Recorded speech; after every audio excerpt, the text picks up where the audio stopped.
returned to Butler in the aftermath of tragedy and heartache to deliver a simple message to the people of Pennsylvania and to the people of America. Our movement to make America great again stands stronger, prouder, more united, more determined, and nearer to victory than ever before. We're going to make America great again. Going to win the election. Going to win the election. Nearer to victory, we are going to win the election. We are now less than 1 month away from what we used to call Election Day. Did you see that former Biden family company CEO Tony Bobulinski went to the Penn State football game on Saturday and handed out red Make America Great Again baseball caps. It looks like mostly to very beautiful young women. And Miranda Devine, the great Miranda Devine at the New York Post, was apparently there, got pictures, and posted these young women proudly putting on their Make America Great Again red baseball caps and posing for pictures. And one of the great absurdities of this is that it's Tony Bobulinski who's handing out the MAGA hats to the Penn State girls at the Penn State game. Went like hotcakes, according to Miranda Devine. Everyone wanted one. So the young college vote, I shared with you, the 19 to 24-year-olds more now identify as conservative than identify as liberal. Right? And that's progress, I think. They love to talk about being progressive and progress and all that stuff, but I think you know better. I know I certainly do. And also, I just mentioned this, and it's worth talking about because the Democrats have made anti-Semitism very popular. And this today, October 7th, the 1 year now since the troglodyte attack on Israel, where 1,200 were murdered and hundreds were taken hostage and brutalized, and they're still being savagely victimized by the savages of radical Islam. And because today's the anniversary, J.D. Vance is on the Mall in Washington, D.C. as part of an event down there to commemorate 1 year since the massacre, the deadliest attack on Jewish people since the end of the Holocaust, since the end of World War II, right?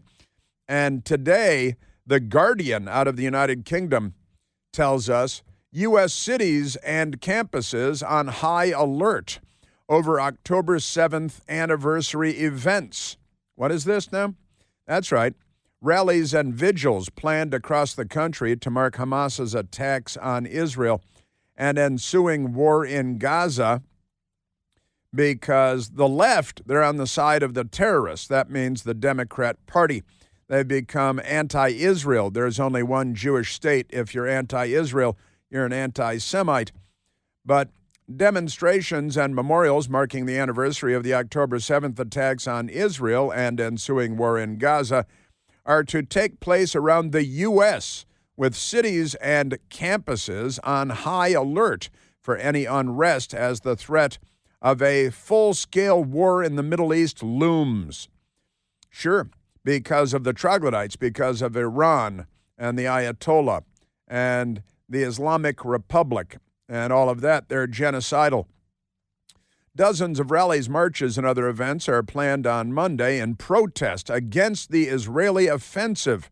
How about against the Hamas and Hezbollah offensive and the Iran offensive, the Houthi offensive, which was sparked by the Hamas-led attacks in southern Israel that killed about 1,200 people and resulted in another 250 being taken hostage, still 101 being held hostage in theory, but we believe that 36 of those are dead and they're holding their dead bodies.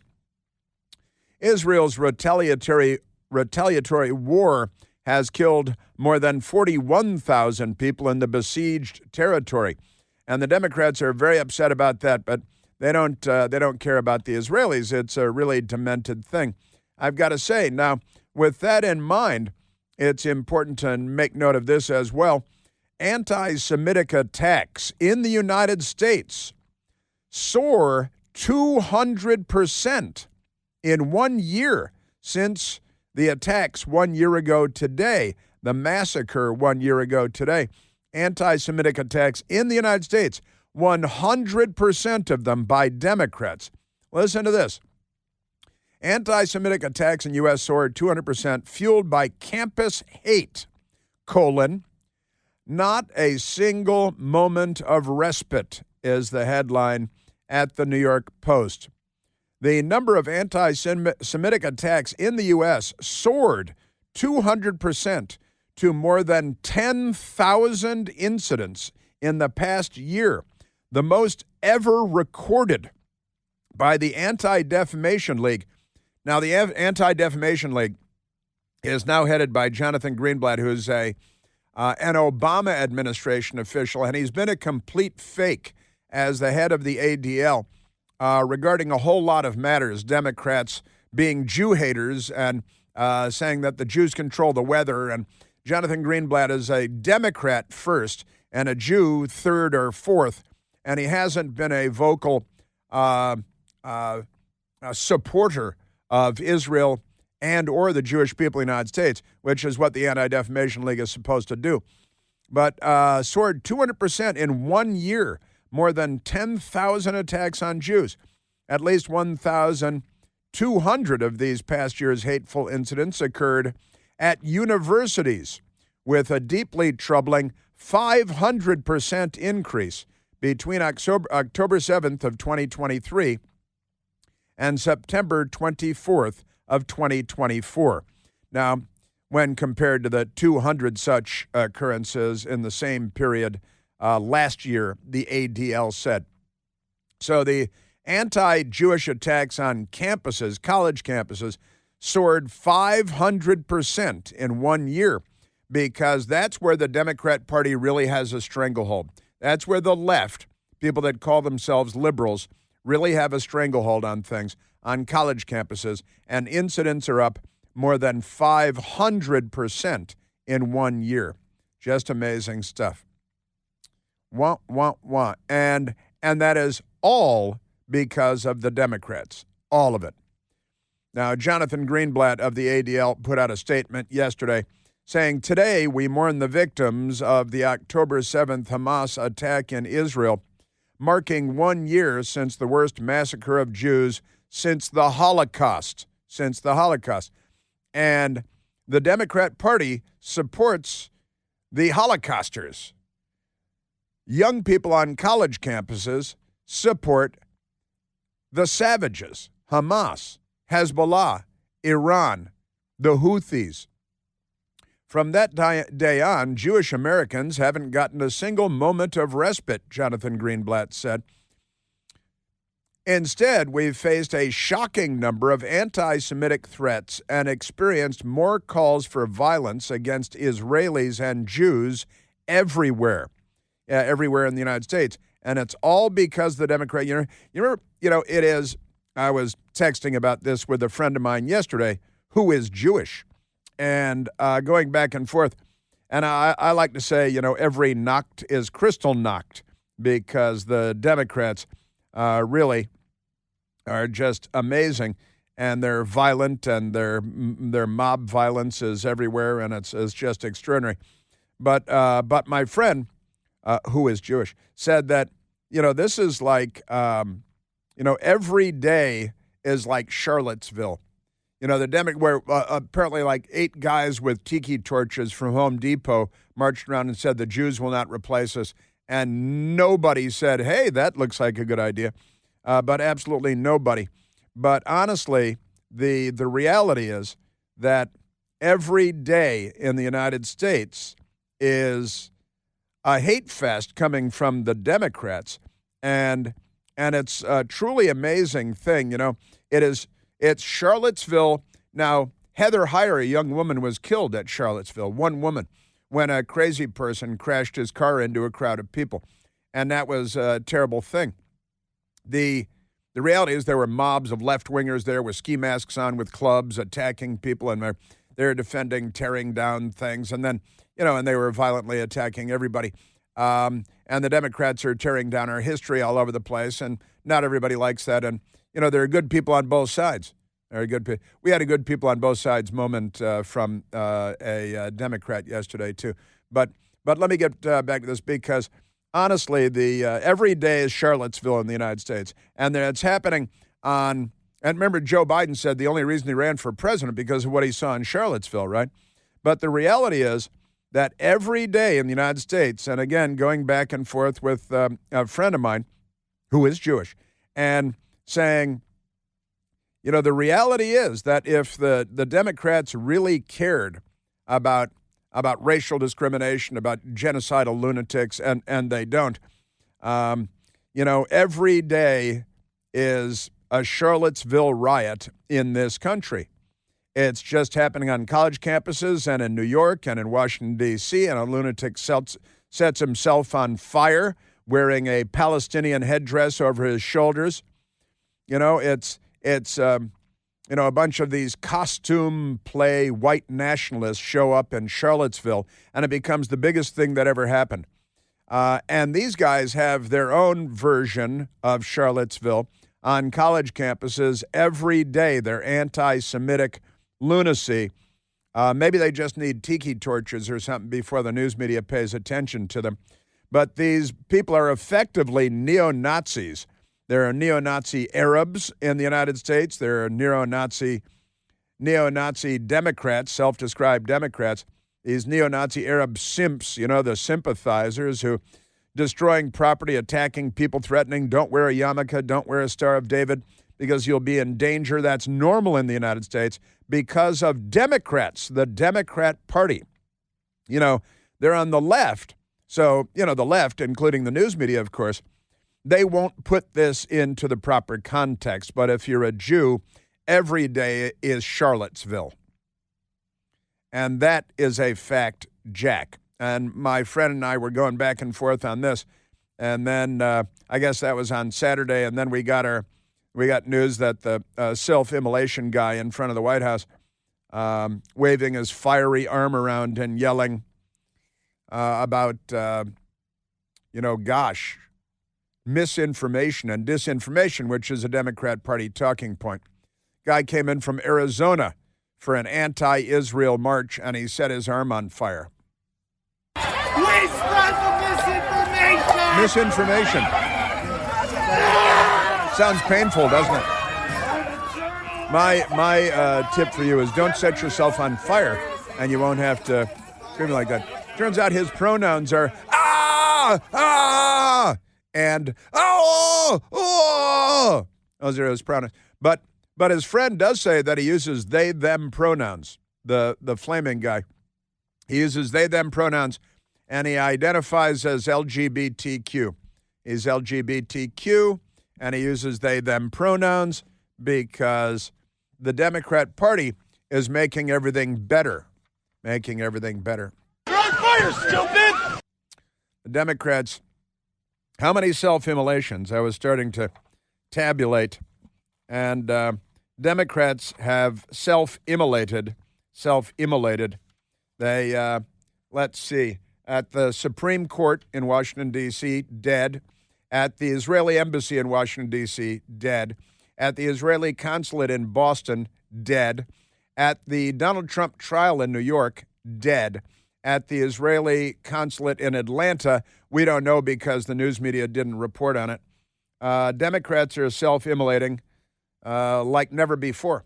There are people self-immolating that have never self-immolated before. Sure. Well, once you do it once, you probably never go back. Isn't that amazing? Democrat Party suicide attacks all over the place, too. Usually murdering police officers. And shooting members of Congress. Congressman Steve Scalise, another suicide attack.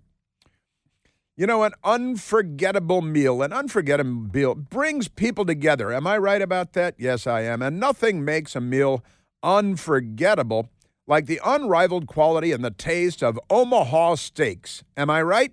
You bet I am. Taste the difference and save 50% off site-wide during their semi-annual sale at omahasteaks.com. Plus, get another $30 off with the code PLANT because you hang out with me. Their legendary steaks are selected from the very finest grain-finished beef for superior marbling, and they're hand-cut by master butchers in America's heartland. Then, each and every steak is flash frozen at the moment of carving to retain its rich, juicy flavor.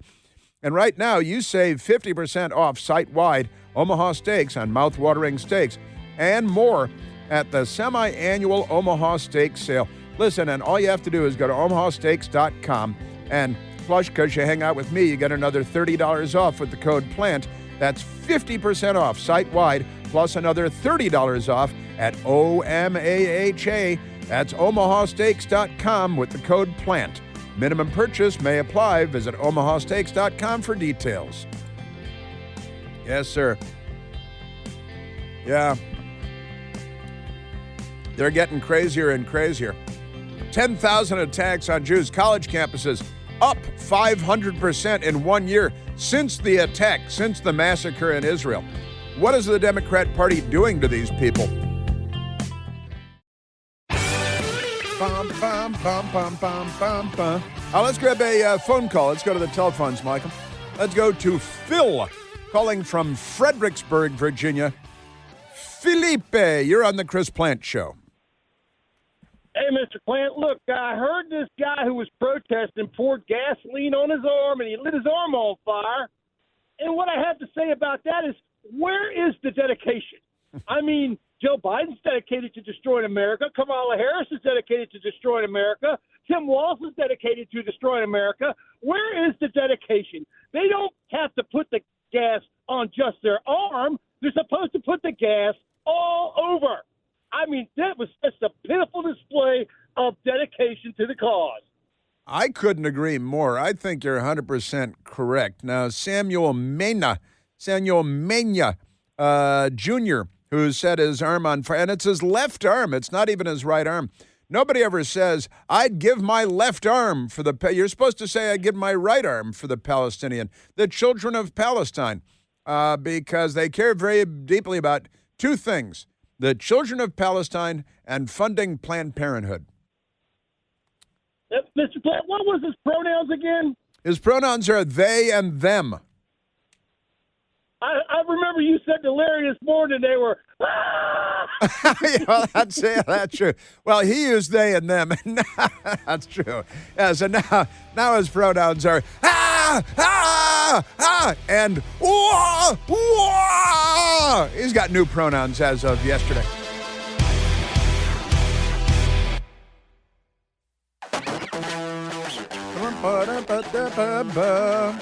And on top of everything else, there's another giant hurricane gathering in the Gulf of Mexico. It's between the Yucatan Peninsula and Cuba, making its way toward Florida, the west coast of Florida. Tampa, apparently the target of Hurricane Milton. Milton, like Milton the Toaster. That's not a good name for a hurricane. You shouldn't give hurricanes names like Milton because, there's never been anything ferocious named Milton before. Milton, that's a little telling you. It's Milton that just thought of Milton, the old TV commercials with Milton the Toaster. My ex-father-in-law was the ad executive that came up with Milton the Toaster. Yeah, I know. What are you going to do? Yeah. He told the story. He had 4 months to come up with Milton the Toaster, so he went on vacation to the islands in the Caribbean with his family for months, and then he came home and he had a presentation to make at 10 o'clock that morning, and he still had nothing at 8 o'clock. Went into the kitchen, slapped around the toaster, and said, all right, he'd call it Milton, and he brought in the toaster under his arm, said, here's what I got. He was a fun guy. So listen, back to Hurricane Milton. Milton strengthens again, now a Category 4 hurricane aiming at Florida. It is a gigantic hurricane, and they're talking about massive winds and the tidal surge of 12 feet to 14 feet. And All of that, of course, would be horrible and terrible. Florida looking at getting another one, and this one worse than the last one, at least for Florida. Hurricane Milton, and officials in Tampa, which was hard hit by Hurricane Helene, are now racing to remove the household debris left by Helene before those items are swept into the air by the force of Hurricane Milton. Tampa Mayor Jane Castor said the city's biggest concern is removing the debris before it will become flying objects. That is hurricane season goes till the end of November, by the way, and we're in the midst of it now. Now, you may be aware that there has been a good deal of controversy having to do with FEMA and the Biden-Harris administration's management of FEMA money, because the Biden-Harris administration has done a terrible job, and they used hundreds of millions, no, more than $1 billion, to fund illegal alien relocation and accommodations and food and everything else. And then and they bragged about it, about how they're using FEMA money to spread illegal aliens around the country. And then when you call them on it later, and then they came out and said, God, well, FEMA, we don't have any money left. And you say, well, you don't have any money left because you're using it on illegal aliens. And then they scream at you and yell at you and call you a conspiracy theorist and all this other crazy stuff, because the Democrat Party, and that includes the news media, a bunch of crazy people, just nuts. All right, now let me go to some audio here, because Alejandro Mayorkas, the Secretary of the Department of Homeland Security, and FEMA shouldn't be under the Department of Homeland Security, and Secret Service shouldn't be under the Department of Homeland Security. And in fact, we shouldn't have a Department of Homeland Security, because that's a third world sort of thing. But that said, let me get to Alejandro Mayorkas, because he was talking about it in January. Well, let me go to this one first. He explained that we're meeting with the Hurricane Helene. You know, we're meeting the needs of the people with the money that we have available. We are meeting the immediate needs with the money that we have. We are expecting another hurricane hitting. We do not have the funds. FEMA does not have the funds to make it through the season. FEMA does not have the funds to make it through the season. And he's talking about this hurricane season that we're in right now. And now here comes another giant hurricane, Hurricane Milton, right? And he just said we don't have the money, didn't he? Just say we don't have the money. We don't have the funds to make it through this hurricane season. And now comes another giant hurricane. Alejandro Mayorkas, in 2023, January of 2023, the onslaught of illegal aliens was gigantic. And he said that we're using FEMA money to relocate all the millions of illegal aliens that we welcomed in through our open border. FEMA is providing emergency food and shelter program funds to help cities around the country recover or defray the costs of non-citizen arrivals. The non-citizen arrivals, that's illegal aliens. Go ahead and use the government language. It's okay. You're the government. Isn't that amazing? Non-citizen, so January 23, using FEMA money, right? And then in June of this year, he lied to us again. FEMA is tremendously prepared. This is what we do. This is what they do. And the key here, Rebecca, is also to make sure that the communities who are potentially impacted are prepared as well. And it's not just hurricanes and wildfires, also extreme heat, which certainly some parts of the United States are already experiencing. Ah, yes, in June. Yeah, if you're in Death Valley, I remember it was real hot in Death Valley. Why do you think they call it Death Valley? Just curious whether you know about that. So, we don't have the funds, and we're spending money on illegal aliens. We learned more than $1 billion on illegal aliens. And by the way, this is now October 7th, and the government's fiscal year begins October 1st. How can they be out of money when the fiscal year just started a week ago? How can that be? Now, the Federal Emergency Management Agency, they have a director whose name is Dina Criswell. Nobody's seen much of her, but she did show up for a foot rub with George Snuffleupagus on ABC yesterday on This Week, and it sounded like this. Let's talk about some of the misinformation that is out there, including these claims from former President Trump that FEMA is about $1 billion short because money has been going to undocumented immigrants. Also, that the areas of the Republican areas of the state are being intentionally ignored in some fashion. You know, it's frankly ridiculous and just plain false. This kind of rhetoric is not helpful to people. Not helpful. You know, it's really a shame that we're putting politics ahead of helping people, and that's what we're here to do. That's We've what you're had here the to do. complete support of the state. We've had the local officials This whole thing is helping political. to push back on this dangerous, truly dangerous narrative that is creating this fear of trying to reach out and help us or to register for help. It has a tremendous impact on the comfort level of our own employees to be able to go out there. Yeah, comfort level. Now, you notice that he didn't ask any question, George Stephanopoulos. He politicized it immediately. Misinformation, disinformation, about $1 billion. FEMA put out the number that they had spent more than $1 billion on relocation. But never mind that. George Stephanopoulos is not good at this. It's quite amazing. We're putting politics ahead of helping people, and that's what we're here to do. Yeah, and that question and that answer were purely political. That was campaign season rhetoric from Stephanopoulos and from Dina, our FEMA executive. Just amazing stuff. Man, oh man.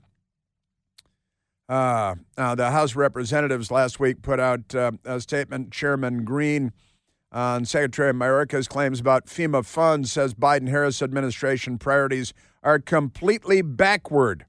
And, of course, they're dealing with the millions and millions of illegal aliens that flooded into the country, and they're using FEMA money for that.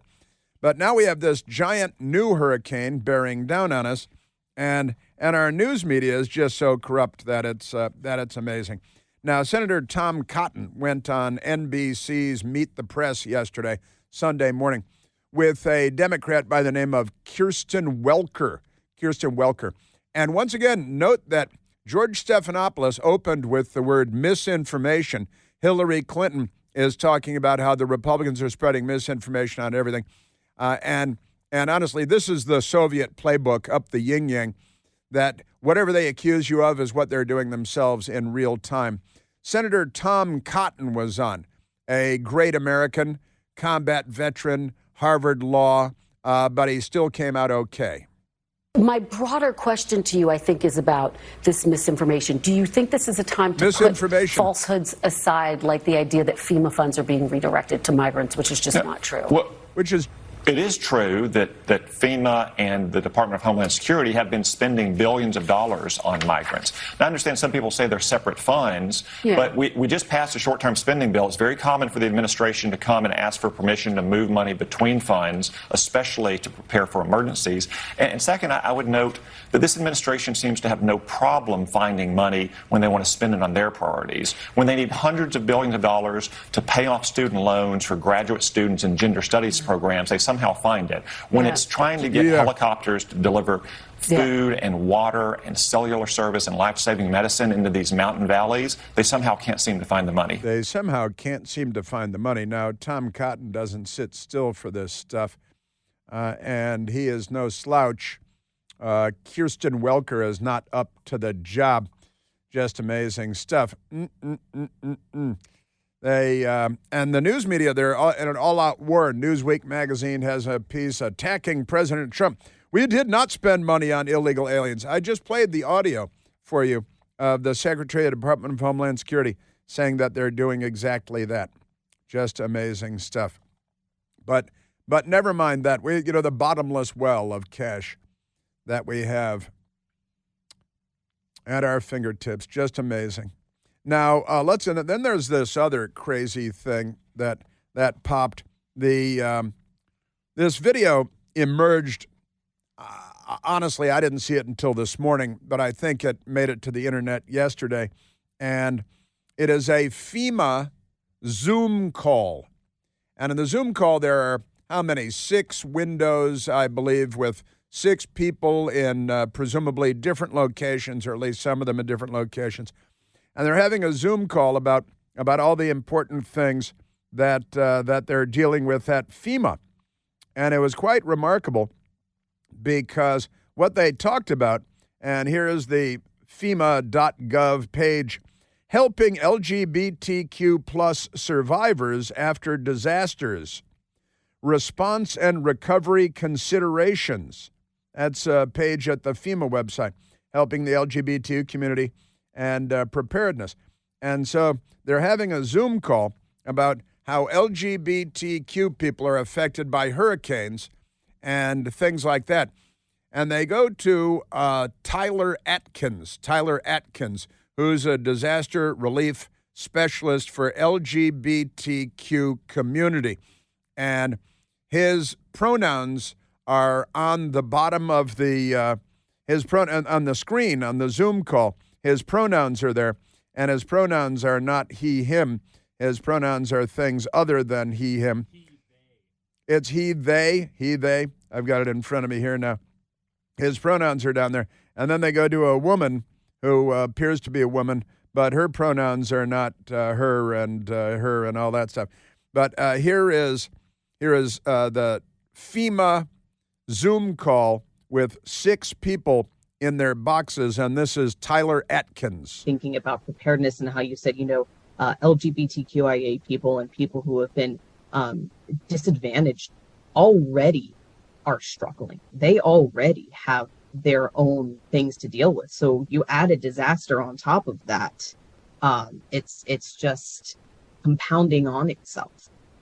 They're struggling. And I think that is maybe the why of why we're having these discussions, is because it isn't being talked about. It isn't being socialized. This is him. We're not paying attention to this community.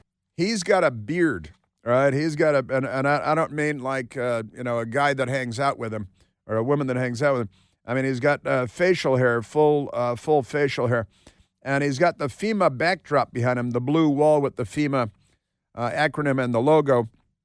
And now with apparently, if you're gay, you're at home, you're struggling already. And then if a hurricane comes, then that's 2 things you're struggling with. And the they pronouns, just amazing stuff. Then they go to a woman there. I don't want to judge, but I'm going to guess a woman who is Maggie Jerry. Maggie Jerry, last name Jarry. Maggie Jerry. And Maggie Jerry is there in the lower left box because, they're in boxes together and they're discussing LGBTQ matters having to do with hurricanes because nothing's more important than that. Yeah, and his pronouns are he and they. Her pronouns are also differently abled. And here's Maggie Jerry. The shift that we're seeing right now is a shift in emergency management from utilitarian principles where everything is designed for the greatest good for the greatest amount of people to disaster equity. But we have to do more. We do. Disaster equity is mightily important. And she's got a women's thing behind her on the logo, on the screen behind her. And she's got her pronouns beneath her in the frame. And this is FEMA. While we've got another massive here's Maggie Jerry. This topic is intersecting, I think, with a number of other topics where we have to look at policies and understand to what extent they have disadvantaged communities that had less assets, communities that had pre-existing vulnerabilities in accessing disaster-related recovery supports. Now, her pronouns are she, her. Then why would you put your pronouns there if you just she, her? But Tyler Atkins, who I played before, he, they, and that's, I'm getting texts. That was a dude? Yeah, that was the dude. That was the guy. And, when a hurricane comes, it especially hits LGBTQ people. And they don't have to explain why. They just say it, and that's that. And actually, one of the boxes they have here is somebody doing sign language. So it's really only 5 people, which is a whole lot of pronouns. I hope none of them self-immolate today. But if they do decide to do that, I hope they do it right. I also think calling big storms hurricanes is sexist. And at least every other hurricane should be called a himicane. A himicane. So we don't have all her as a negative thing on storms. That's right. Himicanes. Got to have those. Now, Kamala Harris was out and about. She was in Michigan, and she was speechifying, and her teleprompter went out. And there are now 29 days until Election Day, as though Election Day matters anymore. But it was a couple of days ago, and she was stuck because the teleprompter stopped working. Remember his number, 32. Today we got 32 days until the election. It's hilarious. Then the teleprompter went out. Teleprompter is now out. So 32 days. So that's, yeah. No. 32 days. She can remember the last thing. We got some business to do. Got some business to do. All right. 32 days. 30. How many days until Election Day? We will do it. We're going to do it.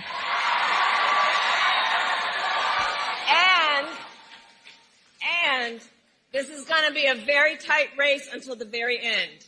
That's what a tight race is. This is going to be a very tight race until the very end. We are the underdog. 32 days. We know we have some hard work ahead. Yeah, well, the media will give you a tongue bath. Now, there's so much to get to. Joe Biden came out to the briefing room on Friday for the first time of his entire presidency, and he didn't make any sense at all. But CNN was terribly conflicted because they're carrying Kamala live in Michigan when Joe Biden came out to the briefing room for the first time ever as president. And they didn't know what to do. They went back and forth. I do have a note, and I'm curious what you think about this. We were actually about to go live to Vice President Kamala Harris, who's speaking right now in Detroit, Michigan. And apparently she's talking about this port strike ending. She's trying to appeal to union workers, and yet you have the President of the United States come out clearly overshadowing her, answering significant questions. Is that a communications mistake? Is the left hand not talking to the right hand in this situation?